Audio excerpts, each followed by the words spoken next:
What is happening, guys? Kadi Plays here, bringing you another Yu-Gi-Oh! Master Duel video.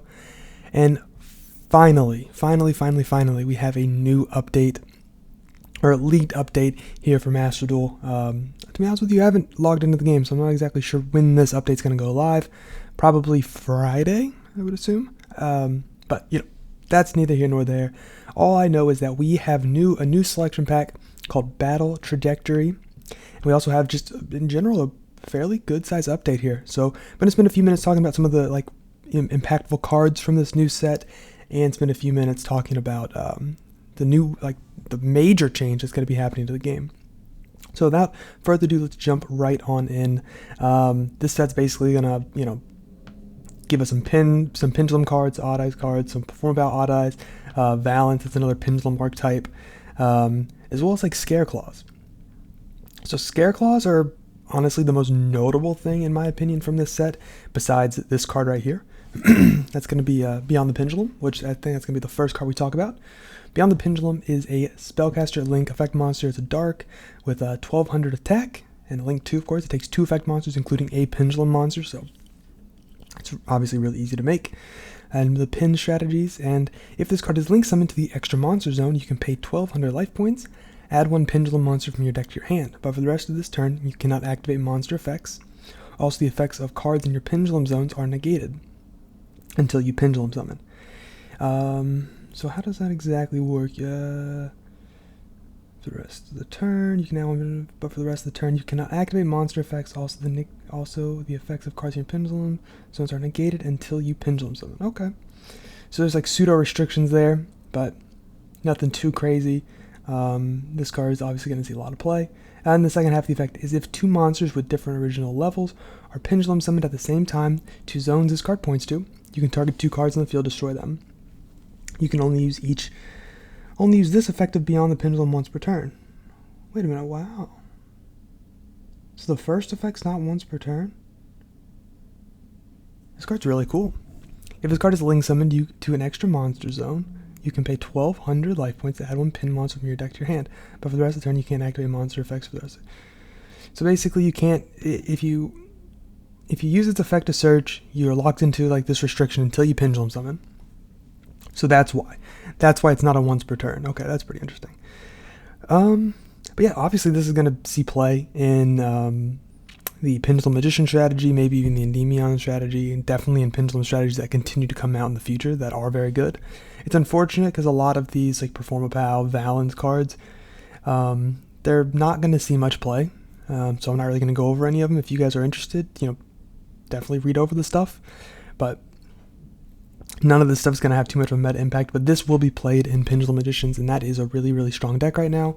It's actually a deck that's been requested on the channel, and I'm going to be, now that this is out, especially now that this is out, I'm going to be doing an updated deck profile and combo guide, so just some combos for the deck, talking about it. But this is definitely going to be a really nice addition.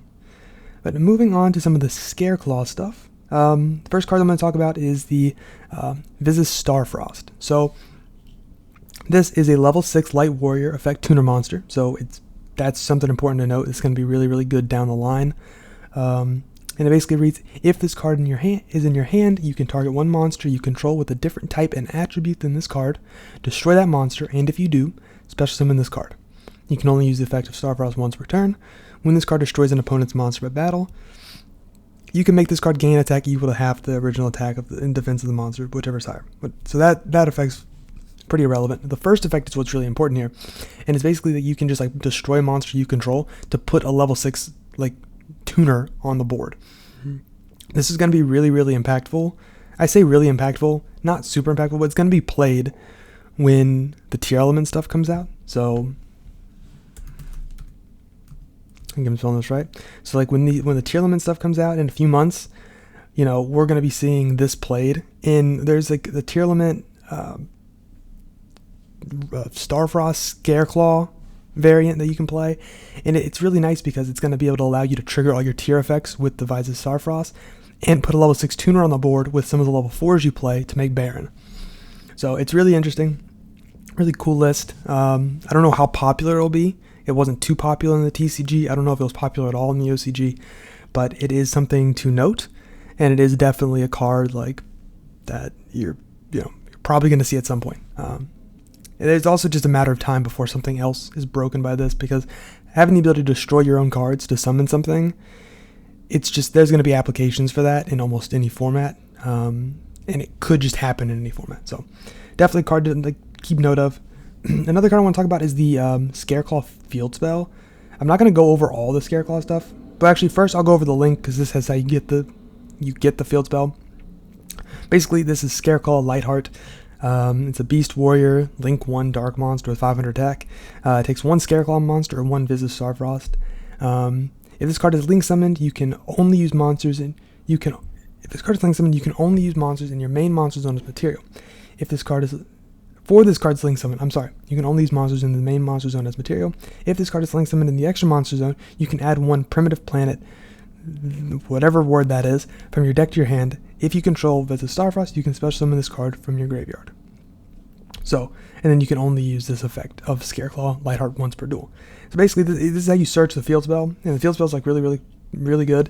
It's when this card is activated, you can add 1 Scareclaw or Visage Starfrost from your deck to your hand. Monsters your opponent controls lose 100 attack/defense for each defense position monster on the field. If 3 or more defense position monsters are on the field, you can target 1 card your opponent controls, destroy it. You can only use the effect of this card once per turn. You can only activate 1 of these per turn. So basically the whole gimmick with Scareclaws is you want everything in defense position, because then your links and your spells and stuff and your monsters gain effects based on stuff being in defense position. But obviously your links can't go in defense position, so they kind of just play. It's kind of like a stun strategy, control strategy, where it turns everything into defense position and then gains effects based on that. And that's really seen in their boss monster, which I think this is their kind of ultimate boss monster. I don't know if something else comes out a little bit later, but this is Scareclaw Tryhard, and this is a Link 3 Beast Warrior Dark.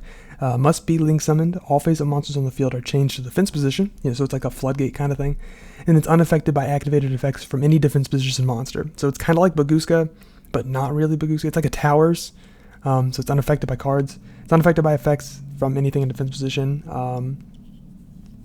And then once per turn, if this card is in the extra monster zone, you can target 1 level 3 Scareclaw monster in your graveyard. You can't special summon monsters for the rest of the turn except Scareclaws. Also special summon that targeted monster, and if you do, add 1 Scareclaw from your deck to your hand. So it's really, obviously this is a really strong card just in general. It's really good in the Scareclaw strategy, but it's also good in other strategies because it's generic. It's just 3 effect monsters, and it's like a light floodgate.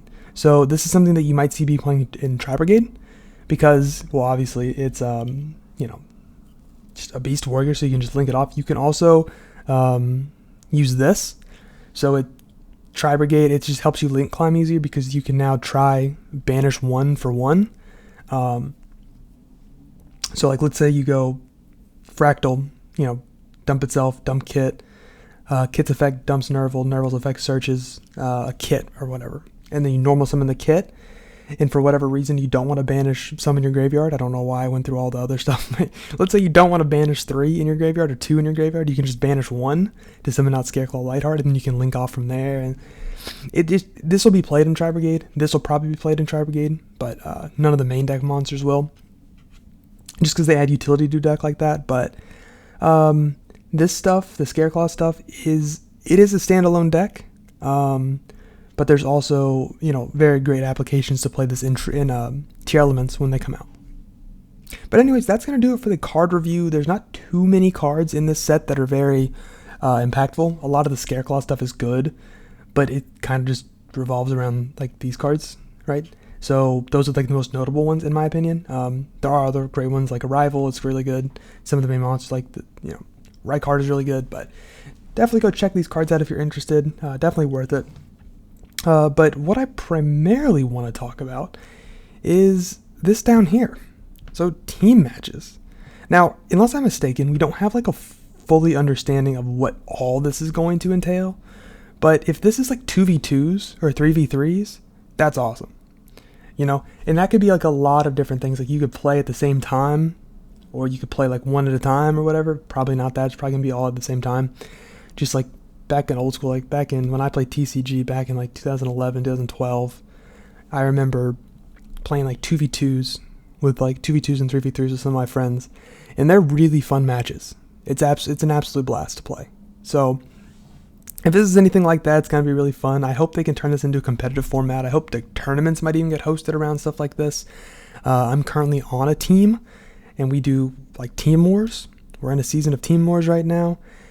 And basically what that is like you each play a match. You don't play the same match. You play like separate matches, like 1v1. There's 3 of those. And basically, you play until your team wins 2 out of 3 sets. So a round is obviously, a match is best of 3, then you all play a best of 3, and then the match is best of 3. I hope that's not too confusing. I don't think that's what this is going to be, but if we can get something like this into the competitive scene, and it's like implemented into the game, that'll be really cool for the competitive scene. For me personally, because I really enjoy organized tournaments and stuff like that. But when I saw this, I was really excited to talk about it. Very disappointed, to be honest with you, to talk about all these new cards, because this is going to be a very non-impactful set. I want to stress that. This is not going to really change the metagame all that much. Tri-Brigade might be a little bit more relevant, but other than that, and Pendulum Magician might be a little bit more relevant, but other than that, we're going to be in the same meta, pretty much, that we're in currently, which is very sad in my opinion. I was hoping we could get a little bit, more impactful cards, but what can you do, right? And we just gotta move on with what we got. But anyways, that's gonna do it for me. Thank you guys so much for watching. If you guys enjoyed this video, please be sure to leave a like, comment, and subscribe. Let me know in the comment section below if what you want to see out of this new set. Do you want to see any deck profiles? Do you want to see any combo guides from any of this new stuff? And I will do my best to make that happen as soon as possible. I don't know how much I want to invest in this, but if there's a lot of requests for something, I will definitely look into it. But anyways, yeah, let me know what you guys think about the set. Let me know what you guys think about this video, and especially what you guys think about Team Wars. I am super excited for them, and I'd love to hear what you guys have to say. But with that being said, have a wonderful rest of your day, and I will see you in the next video. Peace.